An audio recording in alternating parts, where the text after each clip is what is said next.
ఈరోజు ఖానాపూర్ మార్కెట్ యార్డ్లో గౌరవ కలెక్టర్ గారు అదేవిధంగా జేసీ గారు మిగతా ప్రజాప్రతినిధులతోటి మరి పాడి సెంటర్ని ఇనాగ్రేట్ చేయడం అనేది జరిగింది. మరి ఏనాడు లేని విధంగా రాష్ట్ర ప్రభుత్వం 2 మిషన్లను ఇవ్వడం అనేది జరిగింది. ఒకటి తడిగున్న వాటిని ఎండబెట్టడానికి, దాంతోపాటు మాయిశ్చర్ ఉన్న దాన్ని తీయడానికి 2 మిషన్లు దగ్గర 70 లక్షలు వాటికి ఖరీదు. అది మొట్టమొదటిసారిగా మన నియోజకవర్గంలో ఖానాపూర్లో ఏర్పాటు చేయడం కలెక్టర్ గారికి ధన్యవాదాలు తెలియజేస్తున్నాను. అదేవిధంగా రైతులందరూ కూడా విజ్ఞప్తి చేస్తున్నారు, ఎవరు కూడా ఇబ్బంది పడాల్సిన అవసరం లేదు. గతం కంటే ఇప్పుడు కొంత భిన్నంగా అంటే మిషన్లు వచ్చినాయి, అన్నీ కూడా వచ్చినాయి. రైతులు కూడా మా పిఎస్సి డైరెక్టర్లు కావచ్చు, లేకపోతే ఏఎంసీ డైరెక్టర్లు కావచ్చు, లేకపోతే అగ్రికల్చర్ అధికారులు కావచ్చు, వాళ్ళ ద్వారా సమాచారం సేకరించుకో అందరూ ఒకేసారి తీసుకురాకుండా కొంత విడతల వారికి ఆ రకంగా తీసుకొస్తే ఎవరు కూడా ఇక్కడ ఇబ్బంది కాదు. అదేవిధంగా ఇక్కడ లేబర్ కూడా కొంత ఇబ్బంది పడే పరిస్థితులు ఉంటాయి.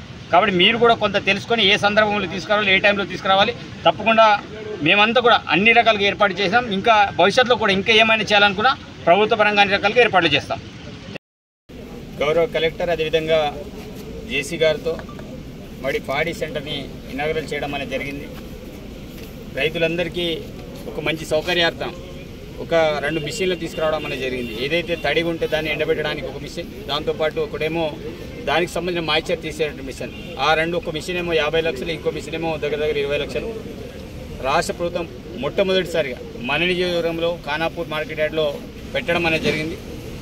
రైతులు ఎవరు కూడా ఇబ్బంది పడాల్సిన అవసరం లేదు. అదేవిధంగా కన్సర్న్ ఏఓస్తో కావచ్చు, లేకపోతే మా డైరెక్టర్లతో కావచ్చు, మార్కెట్ కమిటీ చైర్మన్తో కావచ్చు, కొంత పిఎస్సి చైర్మన్లతోటి, పిఎస్సి డైరెక్టర్లతోటి కొంత అనుసంధానంగా ఏ టైంలో తీసుకొస్తే బాగుంటుంది అది కూడా తెలుసుకొని తీసుకురావాలి. మరి మొన్న మొక్కల కొనుగోలు కేంద్రాన్ని స్టార్ట్ చేయడం అనేది జరిగింది. కొంతమంది రైతులు అల్లంపల్లి రైతులు ఇక్కడ వరకు తీసుకొచ్చిన తర్వాత ధాన్యాన్ని కొనలేదని వారు ఫిర్యాదు చేశారు. అట్లాంటిది ఏమన్నా కూడా పొరపాటు ఎవరు చేసినా వారి మీద చర్యలు అనేది తప్పకుండా ఉంటాయి. అదేవిధంగా ఈసారి ఒక ప్రతిష్టాత్మకంగా ఈ కార్యక్రమాన్ని చేపట్టడం అనేది జరిగింది. గౌరవ కలెక్టర్ గారు మన ప్రాంతానికి అలాంటి మిషన్లను ఇవ్వడం అదృష్టం. అదేవిధంగా భవిష్యత్తులో కూడా ఇంక మిగతా మండలాల్లో కూడా మనం ఏర్పాటు చేయడానికి ప్రయత్నించాం. దానికంటే ఎవరైనా లీజ్కి తీసుకొని ఇంకా లేకపోతే స్వయంగా తీసుకొని ఎవరైనా ఆర్థికంగా కొంత బలోపేతమైన రైతు అతను తీసుకుంటే మిగతా ఎయిర్ కింద అంటే కిరాయి కింద కూడా తీసుకోవడానికి ఆస్కారం ఉంటుంది. కాబట్టి అది మంచి ఉపయోగం. అదేవిధంగా పాడి రైతులందరూ కూడా తప్పకుండా ప్రభుత్వ పరంగా కొంత డిఆర్డీ కావచ్చు, కొంత పిఎస్సి కావచ్చు, కొంత ఐకేపీ కావచ్చు సెంటర్లను ఏర్పాటు చేసుకొని పాడినంతా కూడా కొనుగోలు చేస్తున్నాం.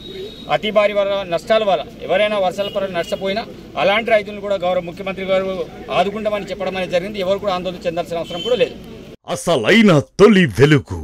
ఫాలో వాట్సాప్ @తొలి వెలుగు official.